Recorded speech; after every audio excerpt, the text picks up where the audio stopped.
সরিয়ে দেওয়া হলো ব্যারাকপুরের সিপি অলোক রাজুরিয়াকে। তৃণমূল কর্মীকে নৈহাটিতে নৃশংসভাবে খুনের ঘটনার পর এখনো কাউকে গ্রেফতার করতে পারেনি পুলিশ, আর এবার ব্যারাকপুরের সিপি অলোক রাজুরিয়াকে সরিয়ে দেওয়া হলো। বিস্তারিত বলবে ময়ূখ ঠাকুর চক্রবর্তী। ময়ূখ, দেখো, রাজ্য সরকারের তরফ থেকে, নবান্নের তরফ থেকে যেটা বলা হচ্ছে যে এটা রুটিন বদলি। কারণ ব্যারাকপুরের পুলিশ কমিশনার অলোক রাজোরিয়া তিনি 3 বছরের বেশি টেনিয়ার ইতিমধ্যেই ব্যারাকপুর পুলিশ কমিশনারেটে কাটিয়ে নিয়েছেন। স্বাভাবিক নিয়মেই তাকে এখান থেকে বদলি করে অপেক্ষাকৃত কম গুরুত্বপূর্ণ ডিআইজি ট্রাফিক পদে তাকে পাঠানো হলো। কিছুক্ষণ আগেই এই নির্দেশিকা নবান্নের তরফে এসেছে এবং তাতে যেটা দেখা যাচ্ছে, ব্যারাকপুর পুলিশ কমিশনারেটের নতুন পুলিশ কমিশনার হলেন অজয় ঠাকুর। এই আইপিএস অফিসার কিন্তু এর আগে ব্যারাকপুর পুলিশ কমিশনারেটে দীর্ঘদিন কাজ করেছেন, ডিসিডিডি পদে কাজ করেছেন, জয়েন্ট ক্রাইম অর্থাৎ গোয়েন্দা প্রধান পদেও কাজ করেছেন।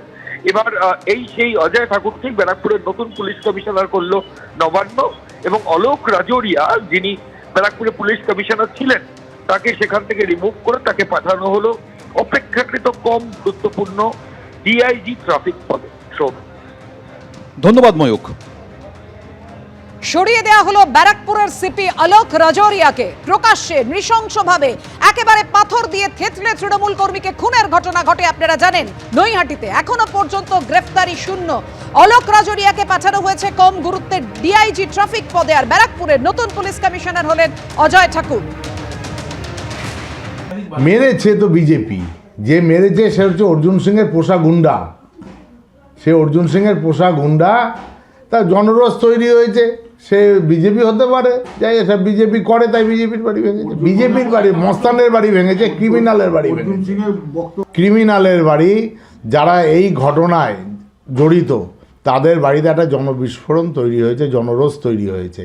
সেই জনরোষ থেকে যে পাড়ার মধ্যে পাড়ার ছেলেকে এইভাবে গুলি করে খুন করবে, কোনো পাড়ার মানুষ মেনে নেয় না। পুলিশের পক্ষ থেকে স্পষ্ট বলা হচ্ছে যে মোট 6 জন ছিল, রাজেশ সাউ সহ 6 জন ছিল, এবং এটি সিসিটিভি ফুটেজে দেখা যাচ্ছে একটি বাইকে করে রাজেশ সাউ এবং অন্য 2 জন দুষ্কৃতী তারা পালিয়ে যাচ্ছে। এবং এই ঘটনার পর থেকে তারা পলাতক, এখনো পর্যন্ত তাদের হদিশ পুলিশ পায়নি, এবং পুলিশের তরফ থেকে দাবি করা হচ্ছে 6 জন দুষ্কৃতীকে চিহ্নিত করা হচ্ছে এবং তাদের হয়ে তল্লাশি চালানো হচ্ছে। কিন্তু ঘটনার পর 24 ঘন্টারও বেশি সময় অতিবাহিত হয়ে গেছে, এখনো পর্যন্ত পুলিশ কাউকে গ্রেপ্তার করতে পারেনি। পরিবারের তরফ থেকে মোট 8 জনের নামে এফআইআর করা হয়েছে। সেই এফআইআর ভিত্তিতে তদন্ত শুরু হয়েছে, কিন্তু এখনো পর্যন্ত যেটা দেখা যাচ্ছে যে কিভাবে খুন করা হয়েছে সেই নিয়ে পুলিশের সঙ্গে শাসকের মতপার্থক্য। গতকাল ঘটনাস্থলে গেছিলেন পুলিশ কমিশনার অলোক রাজোরিয়া, তিনি বলেছেন যে এখানে পাথর দিয়ে অর্থাৎ ইট দিয়ে থেতলে খুন করা হয়েছে। কিন্তু আজও নৈহাটি তৃণমূল বিধায়ক সনদ দে তিনি তার অবস্থানে অনড়। তিনি যেটা বলেছেন যে গুলি করে খুন করা হয়, মৃত্যু নিশ্চিত করার জন্য ইট দিয়ে থেতলানো হয়েছে।